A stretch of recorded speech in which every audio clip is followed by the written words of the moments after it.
Donc, exercice 2.1.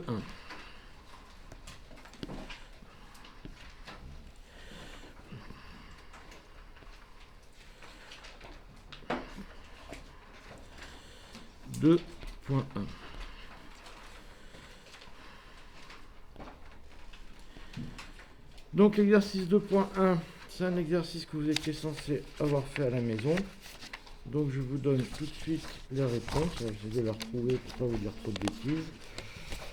Donc les réponses que vous deviez trouver. Donc le 2.1 chez moi. Bon, c'est un nouvel exo. Donc ils sont à la fin pour moi. Donc c'était un exercice, alors il n'était pas compliqué, il fallait simplement projeter les forces, et puis vous trouviez assez facilement la solution de cet exercice. Et alors, si vous faites ça proprement, vous devez trouver la réponse suivante. Donc une des difficultés que vous avez en général, hein, c'est de projeter les forces. Il faut le faire tranquillement. Alors, vous trouviez sur la première question. Première question, on vous demandait faire le bilan des forces, on vous demandait la valeur RW de la force de la réaction du sol sur le wagon. Donc la première question, vous trouviez simplement que RW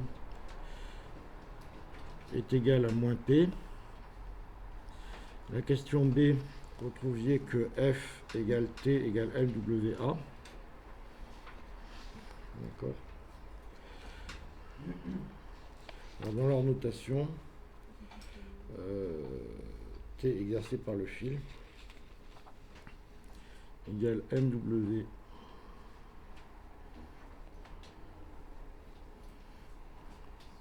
d'accord. Ça c'est la force exercée en T', il le note, par la locomotive sur le wagon. Question 2, on va s'intéresser à ce qui se passe sur la locomotive. Donc la force Rn, la force de réaction du sol exercée par la locomotive. Donc vous trouvez cette fois que ML, la masse de locomotive, fois A, la locomotive, est égal à F cosinus alpha moins T. D'accord.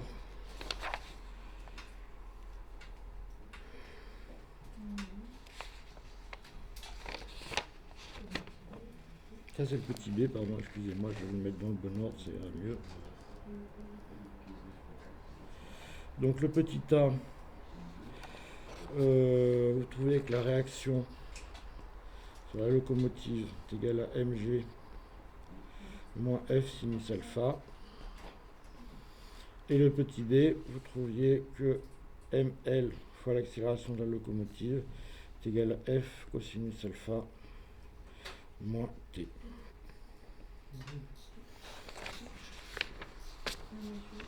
Non,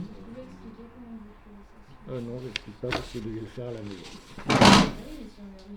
Vous venez me voir à la fin du cours, je vous explique. Est-ce que vous l'avez cherché? Bah oui, mais j'ai pas réussi. Vous avez écrit quelque chose? Mais c'est pas ça. Ah d'accord, vous viendrez me voir, je vous explique.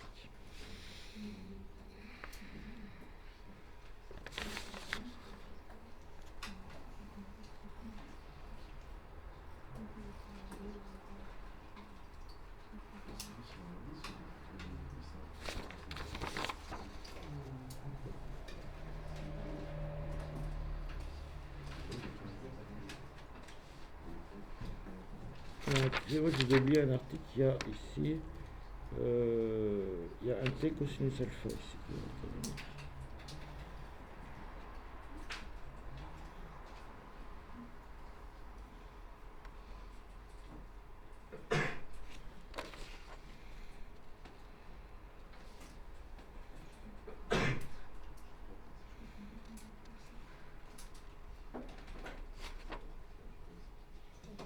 Ici, il y a aussi qui intervient pas là-dessus.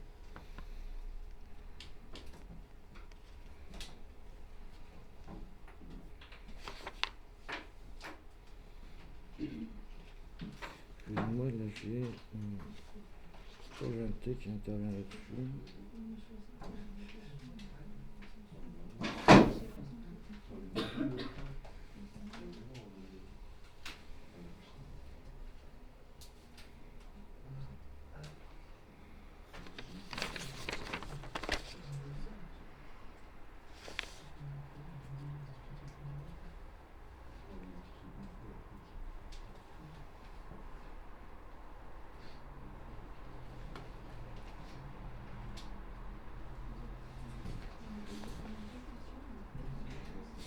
Ça c'est juste, ok. Alors ensuite on arrive à la question 3. Donc 3, de façon évidente, vous avez l'accélération du wagon qui est égale à l'accélération de la locomotive. Et puis on vous dit, on déduit à l'expression de la force de traction T, calculer les accélérations. Donc vous en déduisez que T, facteur de ML sur MW plus 1 est égal à F cosinus alpha. D'accord? Et à vitesse constante,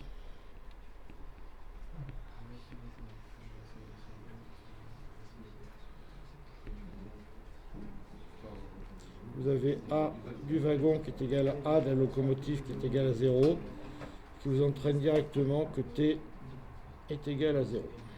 D'accord? Alors ça c'est vrai s'il n'y a pas de frottement.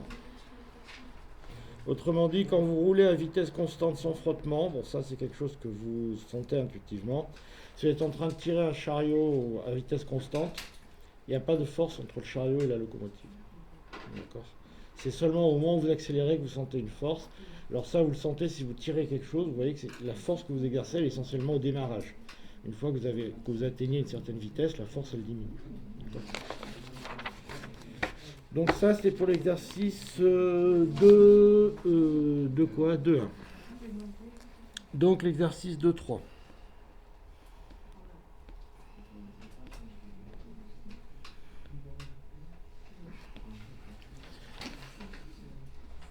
Donc l'exercice 2.3, alors c'est un exercice extrêmement classique qui porte sur le problème du hamac.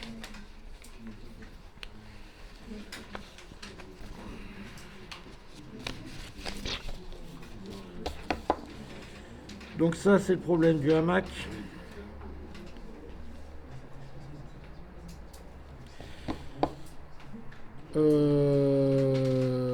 Donc on vous demandait dans ce cas d'écrire les coordonnées du poids P, des forces de tension des fils T et T' dans un système de coordonnées que l'on précisera.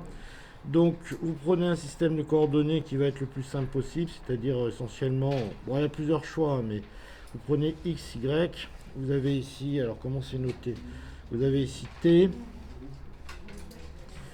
ici T', et puis vous avez ici P. Alors vous trouvez de façon évidente que vous avez P qui a pour composante 0 moins mg.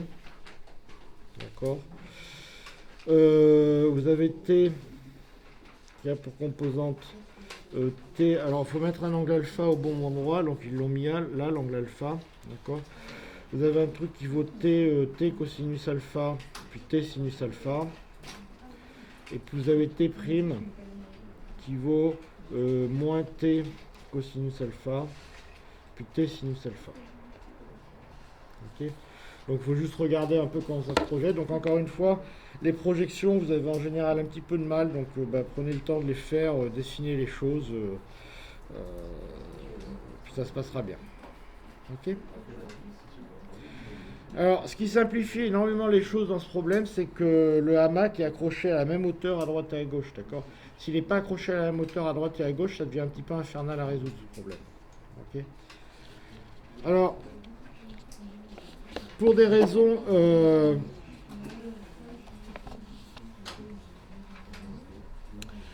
Alors, en fait, ce que vous pouvez écrire simplement... Alors ici, pour ne pas vous tromper, c'est pas le A, c'est le 1. C'est le 1 ici, si vous ne vous tromperez pas. Alors... Vous avez mis quoi sur le graphique là? D'abord, j'ai oublié les T' ici. C'est là sur le graphique? Ah ouais. Ça, là? Une flèche qui va vers la droite. Ça, c'est un vecteur, monsieur. En bas, en bas. Là, c'est un vecteur, c'est le poids. Là? Là? Ah oui, c'est X. Ça, c'est l'axe X, l'axe Y. Combien de gens l'avaient fait, cet exercice? Ah ouais, quand même 3-4. Ok. Mais combien avaient réussi à le faire? 1, 2. Ok.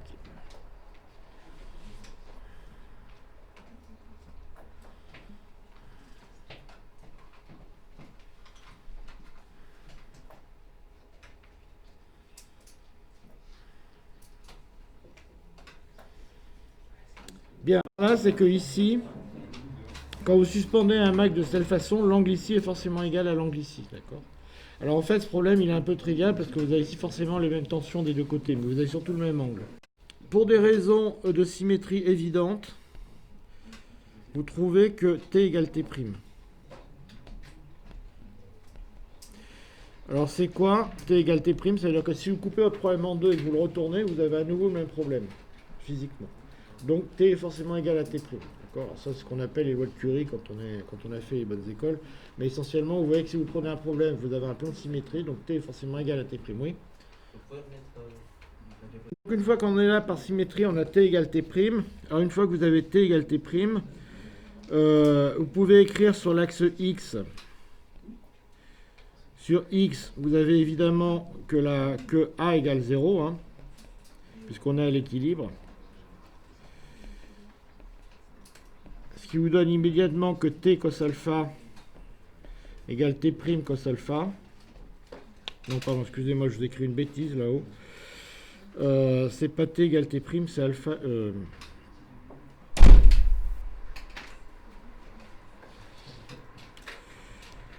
Ce que je voulais vous dire ici, on va remarquer, c'est vrai aussi ça.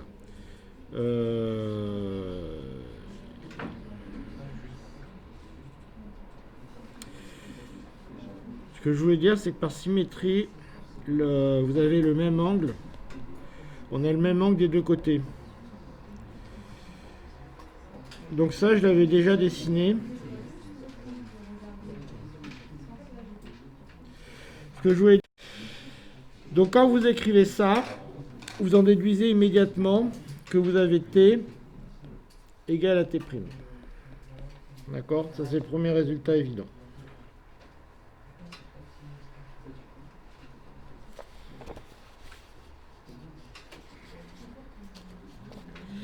La deuxième chose, c'est que si vous projetez sur Y, d'accord, vous allez obtenir immédiatement que 2T sinus alpha est égal à mg. D'accord? Donc vous avez T qui est égal à mg sur 2 sinus alpha.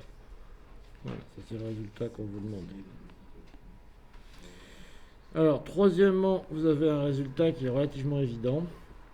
C'est-à-dire que T min est égal à mg sur 2 et que T max,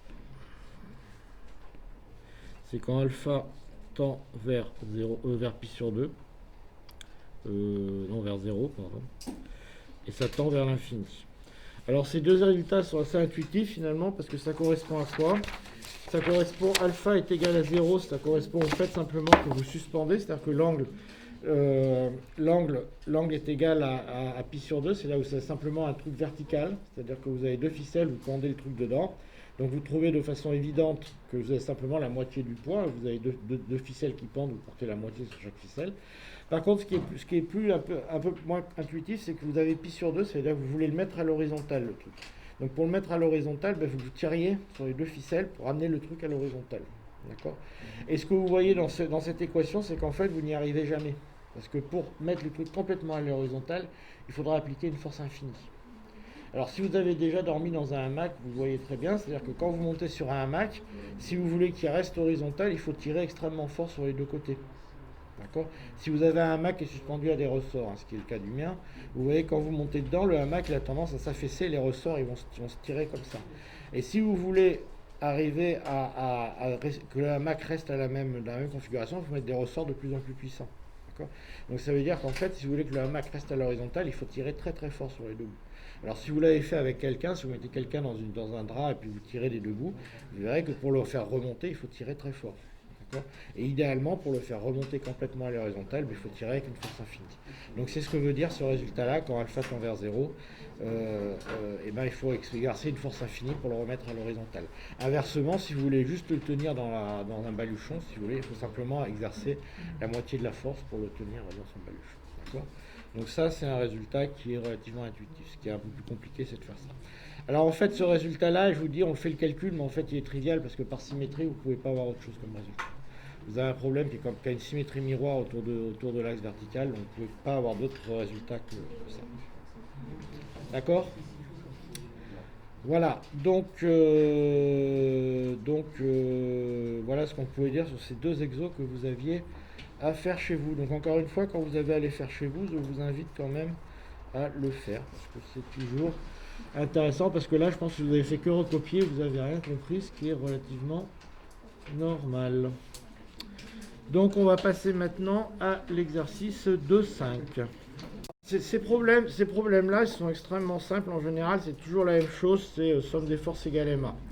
Alors la seule difficulté qu'il y a, alors il y a trois choses à faire pour ces problèmes-là. D'abord, donc je dirais il y a un mode d'emploi qui est très simple. Le mode d'emploi qu'il faut suivre, et puis après vous les ferez tous de la même façon. Premièrement, faire un gros dessin. Alors ça paraît bête, mais en général vous ne le faites pas, mais je vous ai expliqué que ça marche. Deuxièmement, dessiner les forces. Et alors troisièmement, une étape, c'est ce qui est important, c'est que isoler les forces sur un dessin ou sur un dessin, j'allais dire entre guillemets mathématique. Alors pourquoi un dessin mathématique, c'est-à-dire un dessin où il n'y a plus que les axes et les forces qui vous intéressent, parce que sinon tout le reste ça va polluer votre vision. Par exemple, si vous avez encore des masses et tout comme ça pollue votre vision et ça vous empêche de voir ce sur quoi il faut réfléchir. Et puis enfin, après, une fois que vous en êtes là, en général, écrire les équations, ça c'est pas trop dur, et puis les résoudre. Et cinquièmement, résolution. Alors en fait, je vais vous expliquer un peu où c'est que vous avez des difficultés. En général, ça et ça, vous refusez de le faire. Pour une raison un peu mystérieuse. D'accord ? Alors qu'en fait, la physique, elle est là. D'accord ? Ici, il y a tout le problème de la physique. C'est-à-dire comment, à partir de mon dessin, j'écris des équations. Ça, c'est tout le problème du physicien. D'accord ? Là, il y a la résolution. En général, vous galérez vachement à cet endroit-là, ce qui fait que vous faites une fixette là-dessus. Bon, ce que je peux comprendre. Ça, c'est pas tellement du problème du physicien, c'est ce qu'on appelle la théorie pure et dure. En général, cette partie, je sais pas la faire, moi. Enfin, à votre niveau, je sais la faire, mais dans ce que je fais, moi, en général, cette partie, je sais pas la faire. D'accord ? Donc, en général, c'est quelqu'un d'autre qui va la faire, ou alors je le fais dans des cas extrêmement simples où je sais la faire. Mais en général, ce qui est important, c'est d'arriver à ce stade correctement. Parce que si ce stade est bien fait, celui-là, quelqu'un va faire les calculs, et en général, ça donne le bon résultat. Par contre, si cette étape est mal faite, il aura beau savoir calculer, ça me donnera un résultat complètement con. D'accord ? Donc ça, c'est de la technique pure et dure, n'importe qui peut le faire, et ça, il faut vraiment que vous le fassiez. Si ça, c'est bien fait, il faut sauter à cette étape, ça, c'est le plus difficile. C'est-à-dire l'étape d'écrire des équations correctes. Et puis après, ça, souvent, c'est une faiblesse que vous avez en mathématiques de ne pas savoir résoudre ce bazar. Mais ces trois étapes-là, il faut vraiment que vous arriviez à me le faire. D'accord ? Pas faire des dessins microscopiques, accepter de dessiner les forces et de les isoler sur un gros dessin. Quand vous aurez fait ces trois étapes, vous verrez que ça marche mieux. Ouais. Faire un gros dessin, un gros d'emploi, oui, c'est con. Parce que c'est un mode d'emploi et c'est parce que j'ai repris le même mot, ce qui est idiot. Faire un gros dessin. Parce que dans la tête, on a des problèmes de... On zappe dans la tête. Ok, donc ce problème-là, c'est typiquement le cas où si vous faites un gros dessin, mettez bien les vecteurs et après vous verrez qu'il est trivial ce problème. D'accord ? Tout le problème, c'est de dessiner bien les forces, de bien mettre les angles et tout le bazar. Et si vous arrivez tous à cette étape-là, je voudrais que vous arriviez tous au moins à l'étape 3. Après, ok. L'étape 3, si vous y arrivez tous, vous avez fait la moitié du chemin. Après, l'étape 4, elle est un tout petit peu plus dure. L'étape 5, c'est possible qu'il y en ait certains d'entre vous qui marnent un peu pour y arriver. Ok ? Mais au moins, arrivez tous à l'étape 3. D'accord ? Et prenez le temps de faire ça. Ok ? Alors peut-être que les meilleurs d'entre vous n'en ont pas besoin, mais au moins pour la majorité, faites cet effort-là. Donc, par rapport au programme que je vous proposais, ici, on a fait le 1 et 2. Je crois que là, Bon, on va écrire. Là, je suis en train de résoudre les équations. On est sur le 6, 2, 5. Allez, c'est parti, mon kiki. Alors.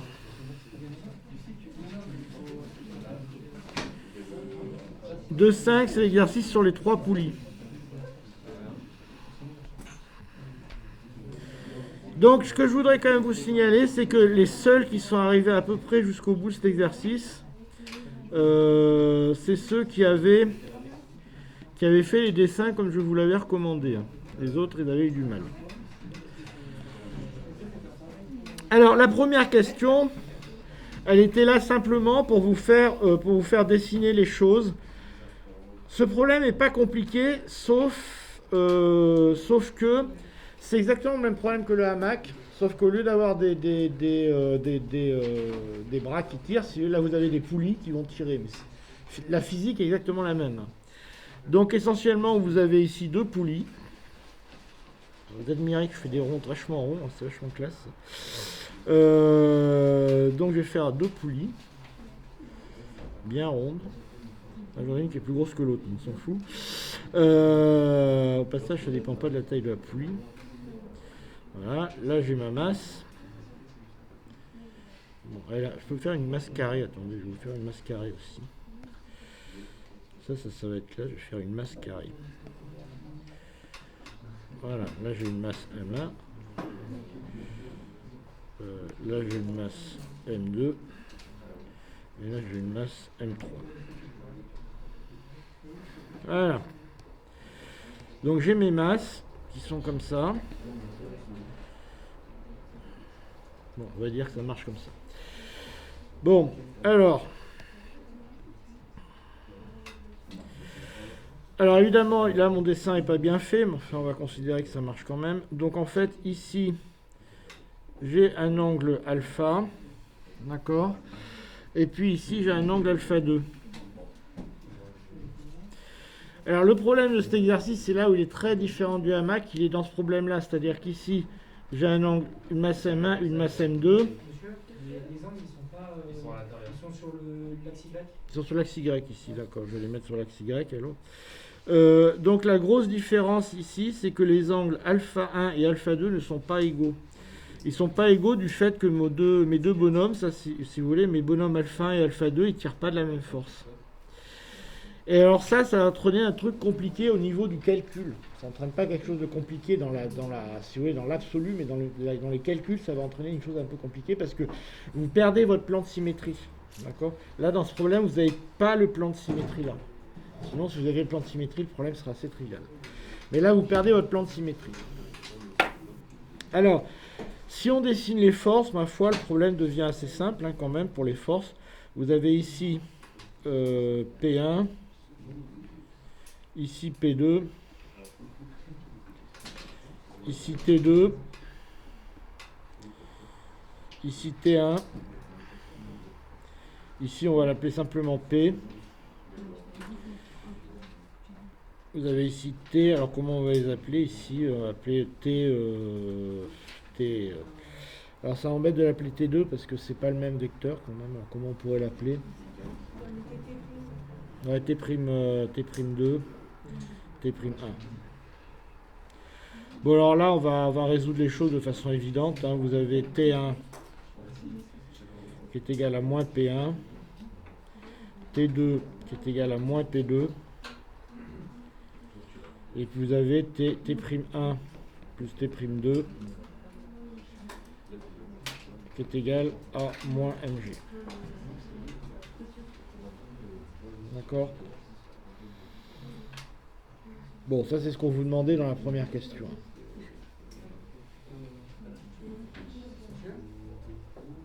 Sur la notation, T1, T'1 et T'2, il ne faudrait pas plutôt mettre c'est juste de mettre comme ça ou il faudrait mettre l'inverse?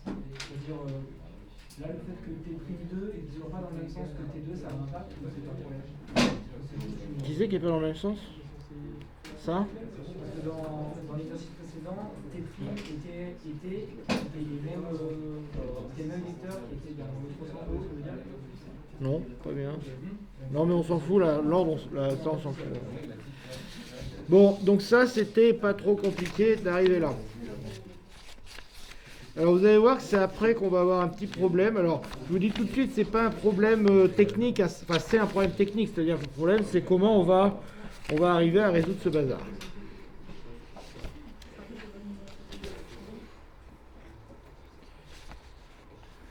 Alors, je sais plus où j'en suis, moi, dans le bazar.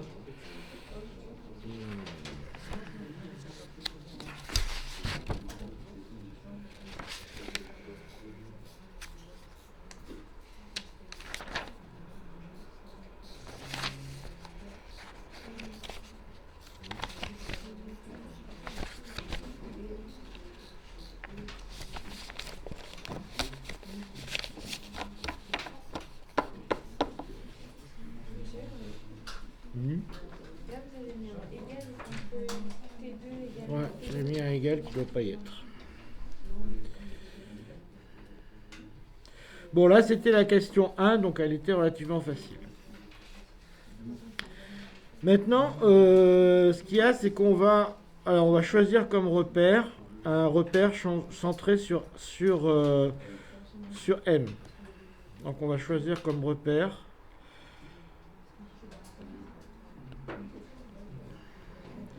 centré sur M. Alors, il faut bien savoir que le repère, a priori, vous le choisissez où vous voulez, hein, parce que le repère, il est complètement arbitraire. Le seul point, c'est d'essayer de choisir un repère qui soit le plus pratique pour vous. C'est-à-dire que le repère, je pourrais très bien prendre un repère qui soit centré sur le soleil. Hein, je veux dire, ça, je m'en fous complètement. Le problème, c'est que ça va devenir un petit peu infernal derrière. D'accord? Là, je pourrais prendre un repère centré sur M1 ou sur n'importe qui, mais ça va pas du tout être pratique. Ok. Donc l'idée c'est que on va prendre un repère centré sur M parce que comme c'est essentiellement il y a quand même un vague axe de symétrie autour de M, ça paraît très plus logique de le prendre centré sur M. Donc notre repère, on va le choisir comme ça. On va choisir un repère qui va être comme ça. Avec ici X et ici Y. Voilà. Alors c'est là qu'intervient le fait que si je laisse tout comme ça, je mets au défi la plupart d'entre vous de réussir à me projeter correctement les forces. Parce que vous avez, en dehors du fait que c'est mal dessiné, vous avez des tas de choses qui parasitent votre vue, vous avez les poulies, les masses, les machins, et en gros, à mon avis, vous allez vous planter au moins 2 fois avant d'y arriver. Alors, pour vous rassurer, moi aussi, je fais des dessins intermédiaires. Quand j'ai des choses très compliquées à dessiner et des problèmes très compliqués, je fais des tas de dessins intermédiaires. Alors, je pense que si... Alors, j'en ai fait avec 2 d'entre vous, au moins, des dessins intermédiaires. Et vous verrez que, pour une raison qui n'a rien de miraculeux, elles sont arrivées à poser les équations jusqu'au bout. D'accord? Et toutes seules. D'accord? Ce qui prouve bien qu'au départ, elles m'avaient fait un microscopique dessin sur leurs exoncés de TD, elles n'y arrivaient pas, elles me disaient ça ne marche pas. Je les ai obligées à faire un dessin intermédiaire avec des gros axes, et miraculeusement, enfin non pas miraculeusement, parce qu'elles savent très bien le faire, elles sont arrivées jusqu'au moment où elles posent des équations. Alors après, qu'elles aient des problèmes pour le résoudre, parce que là, les équations ne vont pas être complètement évidentes à résoudre, c'est un autre problème, mais au moins elles sont arrivées jusqu'au bout des équations. Okay. Donc là, on va se faire un gros axe. On va revenir là, ne vous inquiétez pas. Donc ça, c'est la partie 1 et la partie 2 de mon programme. D'accord? Ce qu'on a fait, la partie 1 et 2, je pense que vous y êtes tous arrivés. Tranquillement, avec les étapes qui transmet parfaitement les forces. Donc cette force-là est égale à cette force-là. Donc c'est M1G et M2G. Ok? Donc méthode d'équation, un gros dessin où on va mettre nos axes.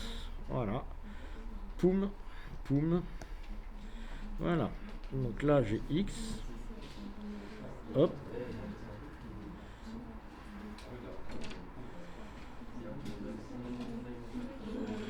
et là je mets,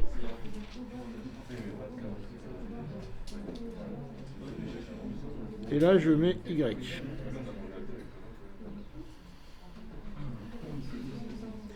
Et là, je vais rapporter mes flèches et vous allez voir que ça va beaucoup mieux. que tout d'un coup mon dessin il devient très clair. Ici j'ai T'2. Ici j'ai T'1. Ici j'ai alpha 1. Et ici j'ai alpha 2. D'accord? Alors là tout de suite c'est quand même plus simple comme problème.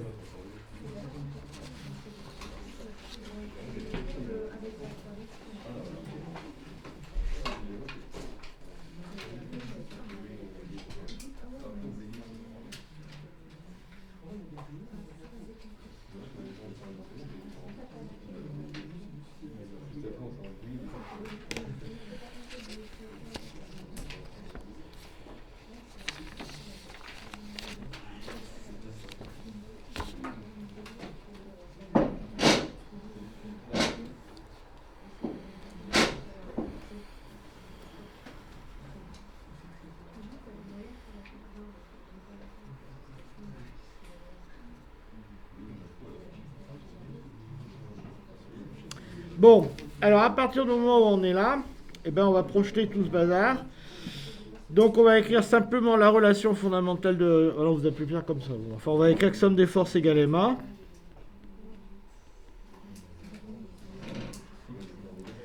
Alors on va dire que c'est égal à 0 puisqu'on est à l'équilibre. D'accord? C'est que vous avez... Alors, on va écrire sur X et sur Y directement, d'accord? Les projections, je vous laisse faire à la maison. Vous avez simplement... vous avez T1, T'1 fois cos alpha 1 plus T'2 cos alpha 2 est égal à mg. Je crois que c'est pas trop bête ce que j'écris. Et vous avez T'1 sinus alpha 1 est égal à T'2 sinus alpha 2. Je crois que c'est pas trop bête ce que je suis en train d'écrire. Voilà. Alors si je résume quand même, en fait, je voulais vous montrer un peu ce qu'on a fait dans l'ordre. Pour vous voyez à peu près où on en est dans les étapes que je vous proposais tout à l'heure. Donc si je reviens... Ça, c'est la partie 3, étape très importante pour vous. D'accord? Ça, c'est la partie 4. D'accord? Si vous regardez la partie 3, en général, vous rechignez à la faire, ce qui fait que vous n'arrivez pas à faire la partie 4. Je pense que si vous reprenez chez vous ce qu'on a fait ici, vous devez tous arriver à la partie 4. Alors maintenant, on attaque la partie 5 qui, en général, vous pose problème, surtout que dans ce cas, elle n'est pas complètement évidente. Oui? Vous avez dit tout à l'heure que pour alpha, vu qu'il était sur l'axe des y, il y avait un changement au niveau des sinus et des cos. Ben là, je crois que j'ai bon là. Attendez, je me suis trompé entre les cosinus et les sinus, vous me dites? Non, là je crois que c'est bon parce que si vous regardez la projection, là c'est bien le sinus. Là c'est le sinus et là c'est bien le cosinus. Si vous avez un doute, alors, si vous avez des doutes sur la trigo, n'hésitez pas, surtout, à faire un petit triangle rectangle dans un coin avec alpha, l'opposé, l'adjacent, d'accord? Et surtout, perdez pas des points avec des bêtises comme la trigo, d'accord? Donc prenez 2 minutes pour vous faire un petit dessin comme ça dans un coin. Vous avez mis un égal dans la deuxième ligne. Là? Pourquoi j'ai mis un égal là? Ben parce que celui-là est égal à celui-là. Qu'est-ce qui vous pose problème? Ah, parce que vous aurez voulu que j'écrive ça moins ça est égal à 0, c'est ça? Non, attends, expliquez-moi ce qui vous pose souci. Là, je comprends pas pourquoi ils sont là. Ben, j'ai écrit que la somme des forces est égale à 0. Donc ça, moins ça est égal à 0. Donc j'ai écrit autrement, j'ai écrit que ça est égal à ça. C'est tout bête. En fait, en général, quand j'écris ça, je regarde. Je vois bien que ce côté-là est égal à ce côté-là. Puis ce côté-là est égal à ce côté-là. Donc, mais vous pouvez l'écrire proprement avec des vecteurs, si vous voulez. Ouais. Pour la première ligne, c'est le poids du Pardon? Le? sur l'axe des abscisses, le poids, c'est pas juste. Alors attendez, j'ai inversé les x et les y par contre. Non, je sais pas si c'est le. Si, mais ça c'est vrai. J'ai inversé les x et les y. Non, ça vous avez complètement raison, les X et les Y sont inversés dans l'histoire.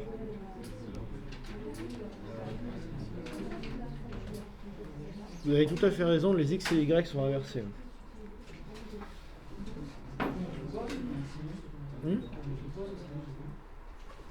Non, mais c'est bien écrit, mais c'est dans l'inverse. Bon, vous voulez que je vous le remette à l'endroit? Vous êtes pointilleux, hein?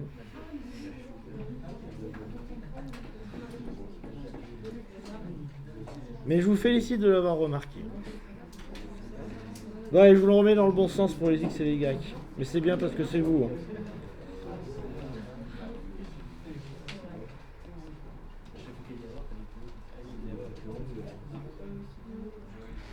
Et vous avez T'1.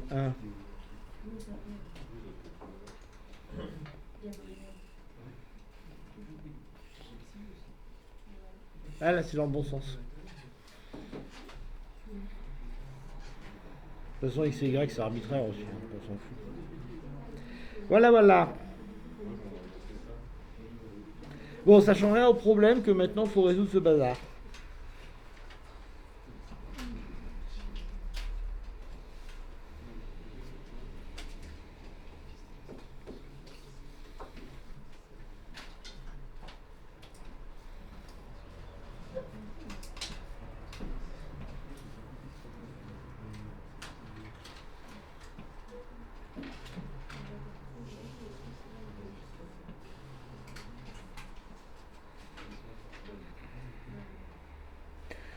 Alors, pour résoudre ça,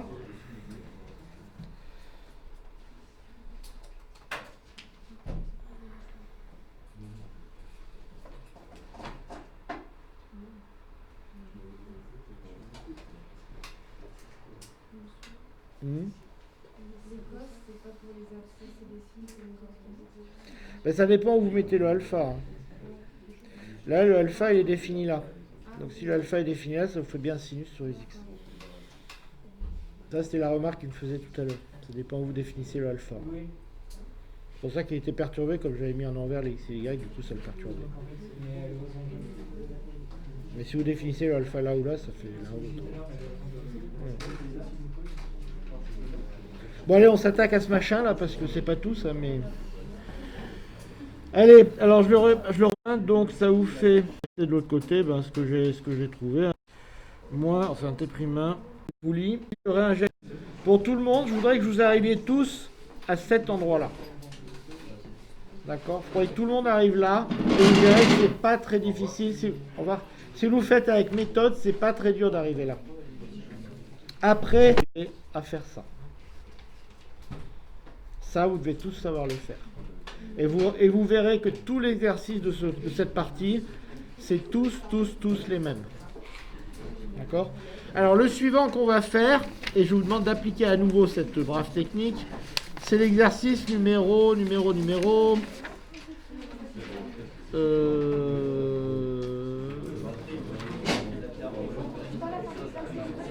Non mais après c'est les valeurs numériques, je vous les donnerai si vous voulez, je vous les posterai.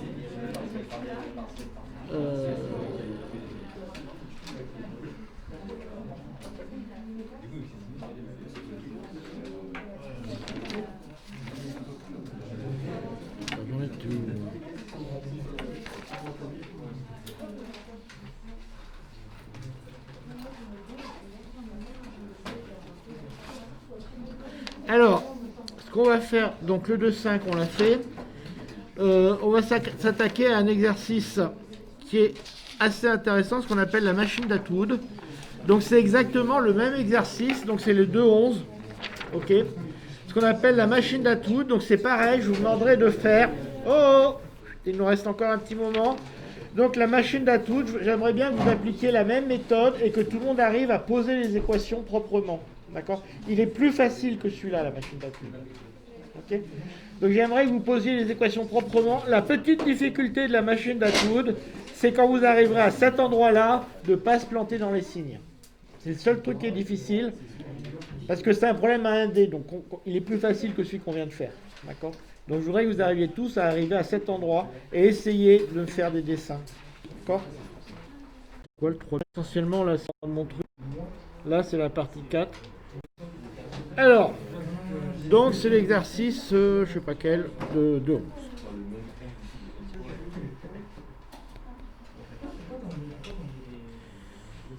Donc la machine d'atout.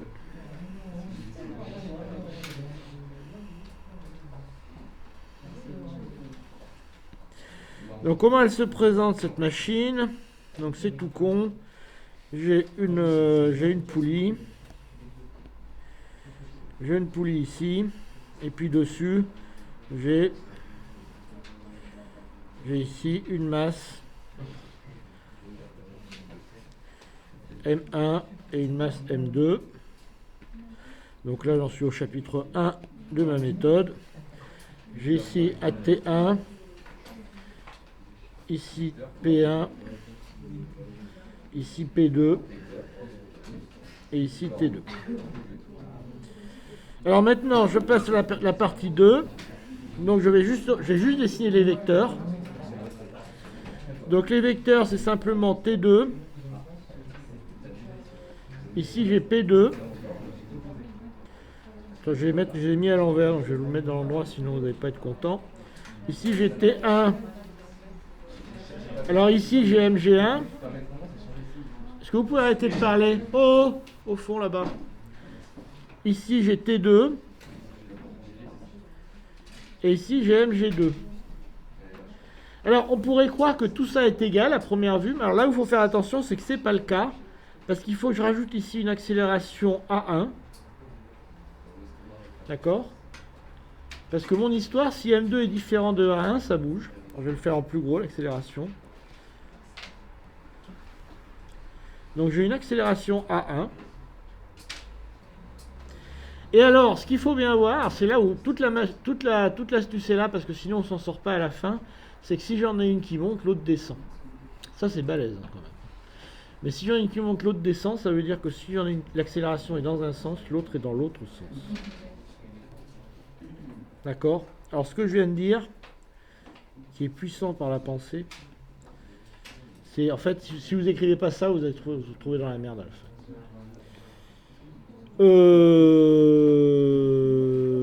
Bon, bah écoutez, là, le problème, il est à peu près résolu, là.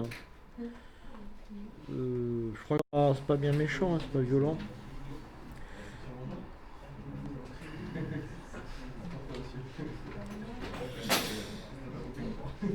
Et vous pouvez le faire discrètement, au fond, quand même. Donc, on écrit les équations. Donc, finalement, on va avoir... alors, je les écris... Bon, je vous fais confiance, hein, on gradue ça vers le haut. Hein. On gradue vers le haut, vous obtenez immédiatement que T1 moins M1G égale à M1A. Oui, parce que vous avez par contre de façon évidente que vous avez une norme de A1 qui est égale à la norme de A2. Parce que comme vous avez les deux qui sont solidaires, par contre, s'il y en a une qui monte, l'autre qui descend, elles le font avec la même norme. D'accord? Ça, c'est évident. Et puis vous avez T2 moins M2G qui est égal à moins M2A.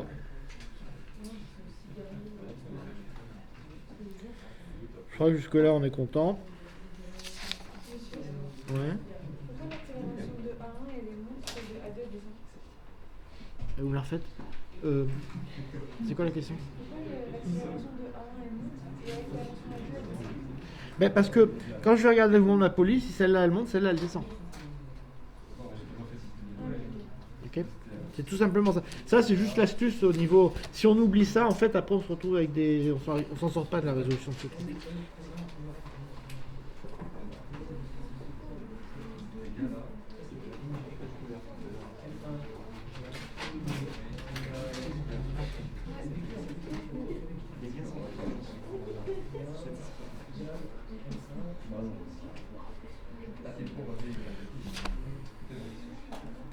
Bon alors celle-là, je vous laisse la résoudre chez vous, vous me direz si vous n'y arrivez pas, je passe directement à la solution. On écrit simplement, alors je vais essayer de ne pas me planter, on donne simplement que T1 sur M1 moins G est égal à T2 Ah, c'est quoi qu'on cherche, l'accélération ou c'est quoi qu'on cherche d'ailleurs?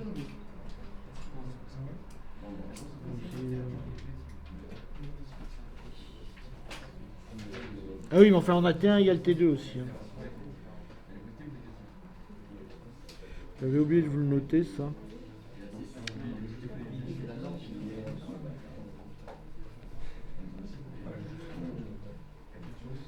D'accord. Donc ça j'ai oublié de vous le noter. Voilà. Donc les indices sont ici. Donc ça vous fait T sur M1 moins G est égal à T sur M2.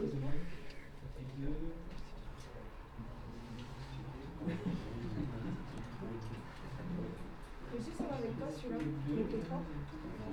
Ah non, on fait une calcul de la machine d'atout là.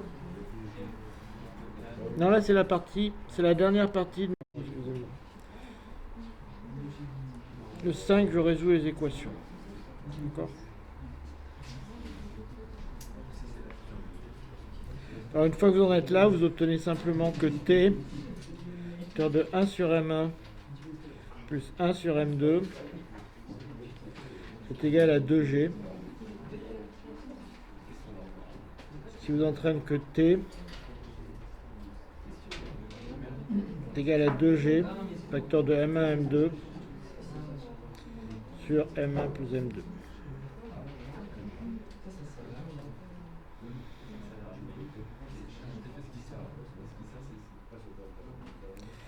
Et alors vous trouvez un truc intéressant, c'est que si vous faites M1 égale M2, bien vous trouvez que T égale Mg. Ce qui est logique parce que si vous faites T égale Mg, vous trouvez que vous avez une tension qui est exactement égale à l'opposé du poids. T, c'est les... Attention, T, c'est les deux T absolus. c'est les mêmes. C'est les mêmes parce que le long d'un fil, les tensions sont les mêmes. La tension est transmise complètement le long d'un fil. La force est transmise dans un fil. Ouais. T, c'est les deux quoi. Il y a un moins dans le T sur M2 ou c'est juste... Non, c'est un moins ici. C'est un moins? Ouais. Parce qu'en fait, pour résoudre cette équation, ce que vous faites, c'est vous passez le M1 ici, vous passez le M2 ici, puis vous faites ça plus ça.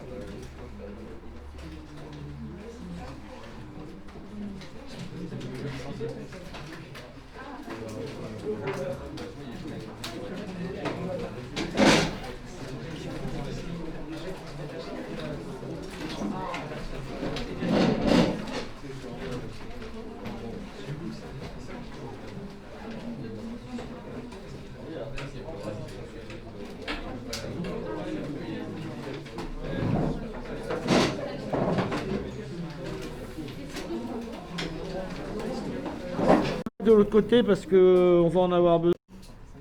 Alors je vais l'écrire un tout petit peu différemment. Alors le premier on le garde comme c'est. Ok. Donc vous avez T'1 sinus alpha 1 est égal à T'2 sinus alpha 2. Et de l'autre côté je garde à M1 cosinus alpha 1 est égal. Alors il va Mg moins moins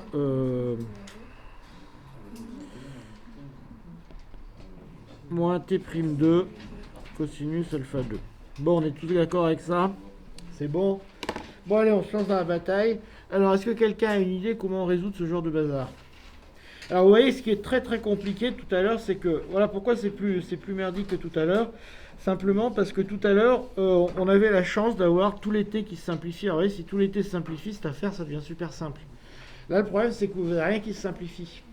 Parce que vous êtes obligé de garder vos T'1, T'2, c'est alpha 1, alpha 2, donc on est un peu dans l'ennui. Alors, est-ce que quelqu'un a une idée comment on s'attaque à ce genre d'équation trigo? Ouais.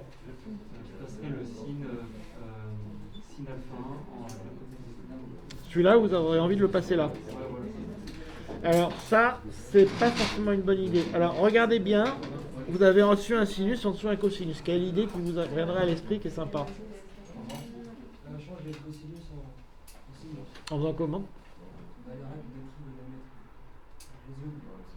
Ouais, alors on va en fait la formule. Alors l'astuce, je vais vous le dire tout de suite, quand vous voyez un sinus, un cosinus, pardon, excusez-moi, un sinus, un cosinus, quelle est la première règle de trigo que vous avez appris?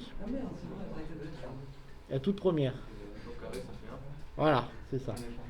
sinus carré plus cosinus carré égale 1. Alors ça, c'est le truc typique quand vous avez une... C'est pour ça que je l'ai mis sous cette forme. Dès que vous pouvez, ça rate pas, vous faites 1 avec les deux.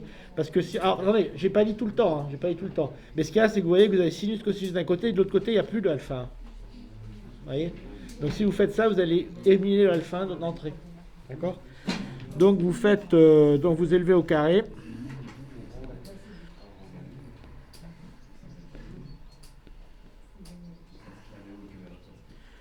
Bon, ça, je vous le dis franchement, c'est un peu limite de ce qu'on peut vous demander. Hein, donc, c'est pour ceux qui suivent bien.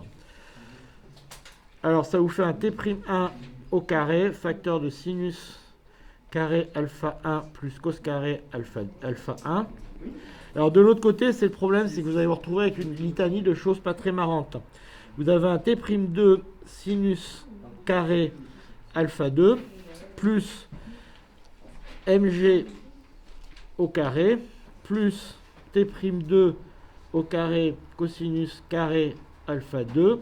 Et là, vous allez retrouver avec un double produit plus T'2 mg cosinus alpha 2. D'accord?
Alors, ce que vous voyez apparaître dans ce bazar, c'est à nouveau un truc qui est sympathique, parce que vous voyez à nouveau apparaître un sinus carré plus cos carré ici. Donc ça va vous faire 1, ouais. Pourquoi il n'est pas au carré? Parce que celui-là, attendez. T'2 carré, celui-là il devrait être au carré, vous avez raison. Là, c'est sinus carré alpha 1 plus cosinus carré alpha 1 égale T'2 carré sinus carré alpha plus mg carré sinus alpha plus T2 carré sinus carré alpha moins T'2 mg cosinus alpha 2. C'est simplement ça qui est élevé au carré, il n'y a pas de miracle, hein, c'est ça au carré plus ça au carré.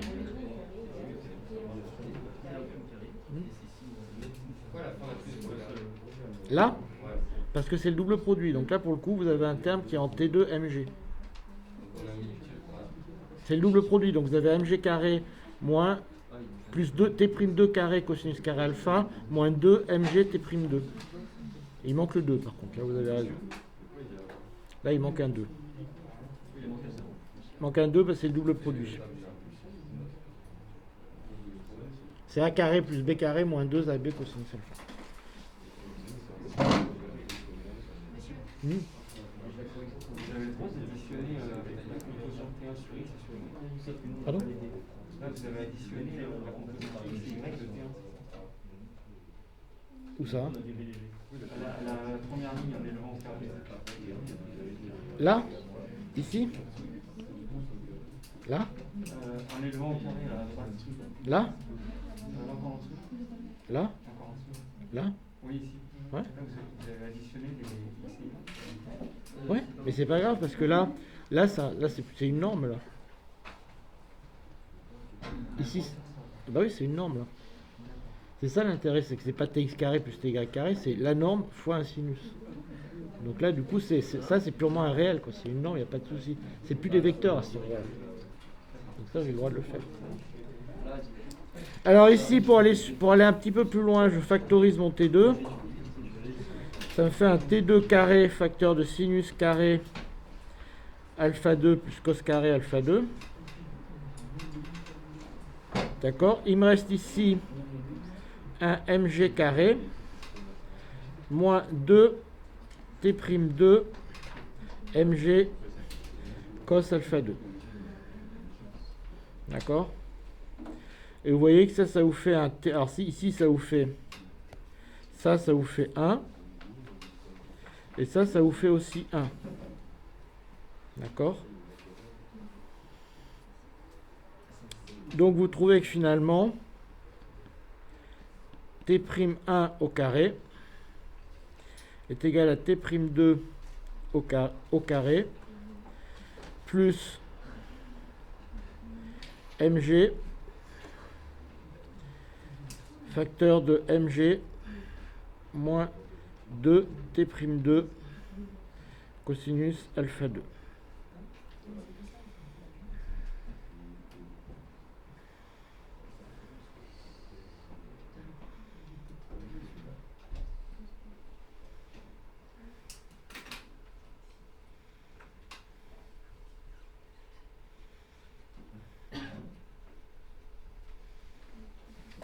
Alors vous pouvez aller un tout petit peu loin dans la simplification parce que vous avez vu à la paragraphe 1 que vous avez t'1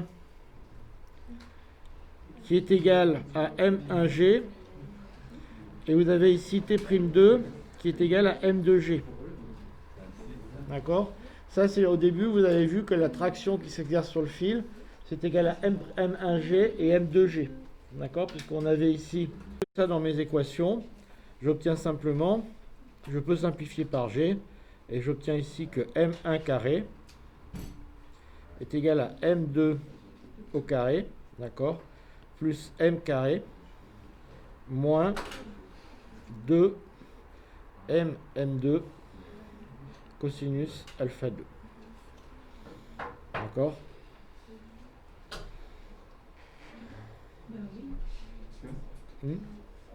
Pourquoi vous avez le droit d'éliminer les deux trucs que vous avez mis en jaune? Ça fait 1. C'est pas le même nom? Alpha 1 et alpha 2. Non, mais je les élimine pas. Je dis que ça fait 1. Et ça fait aussi 1. D'accord. Donc je les élimine pas. Il me reste mon T2 carré. Puis ici, il me reste mon T1 carré.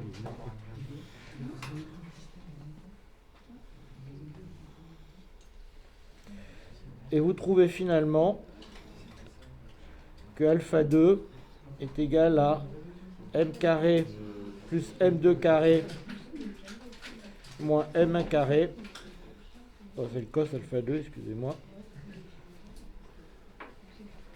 C'est cos alpha 2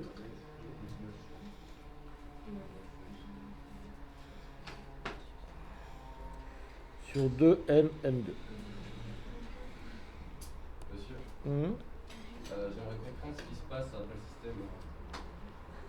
Parce qu'on a un système, en quatre lignes, et on dit qu'on va élever au carré, soit. Et là, on se retrouve avec l'équation. Dites-moi où c'est que vous avez lâché la rampe. Là? Bah, oui, là, on a un système. Ouais. On dit on va élever au carré. Et à quel moment on se retrouve avec cette ligne-là, la première ligne? Juste après, on va élever au carré égal. Là? Oui. Alors, cette ligne-là, alors je vais vous montrer. Alors, si vous voulez, je vais faire ça.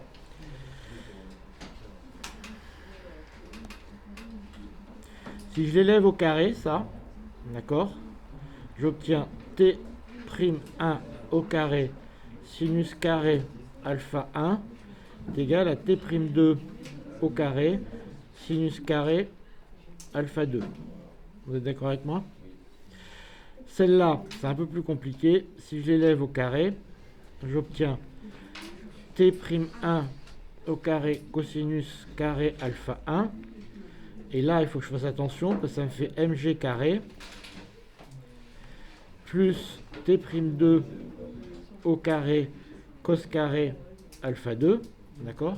Et il ne faut pas oublier le double produit qui me fait moins 2 mg t'2 cosinus alpha 2. Parce que quand j'élève au carré a moins b carré, ça me fait a carré plus b carré moins 2ab. C'est pour ça que là j'ai ce double produit qui apparaît là et que vous retrouvez ici. Donc ensuite, quand je fais la somme des deux, je fais, du côté gauche, j'ai ça plus ça plus ça, et puis du côté droit, j'ai ça plus ça que je retrouve ici. D'accord? Je vais vous le mettre en jaune. Donc ça plus ça me donne ça. Puis ça plus ça me donne ça. Oui, donc là, c'est la première ligne égale deuxième ligne, c'est ça? Bah, le membre gauche, ça me donne la première ligne. Et les membres de droite, ils me donnent la deuxième ligne. Ok. Donc les membres de droite, de gauche, ça me donne T1 près carré, donc ça c'est pas un problème. Et les membres de droite, il faut que je travaille un petit peu pour obtenir ça. Donc ça, ça me donne ça. Voilà.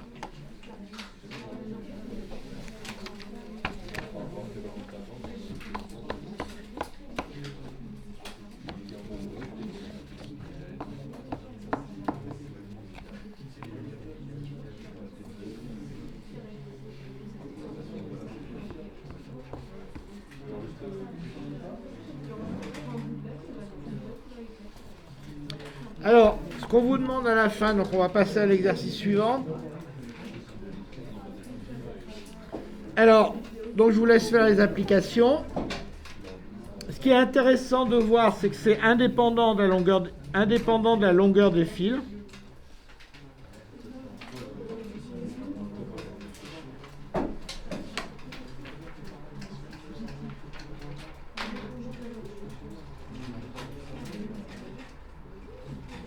Ça, c'est un truc qui est assez amusant, ça dépend pas de la longueur des fils.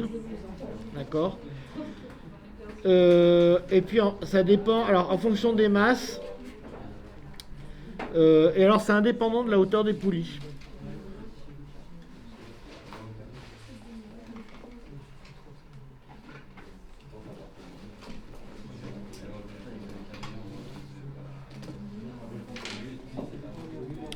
Alors cet exercice que je voudrais que vous fassiez, cette partie-là, donc vous arrivez là, ok, toute cette partie-là, s'il y en a qui veulent se lancer dedans, c'est bien, c'est pas la priorité pour vous d'arriver à faire ça. Ok, la priorité, c'est vraiment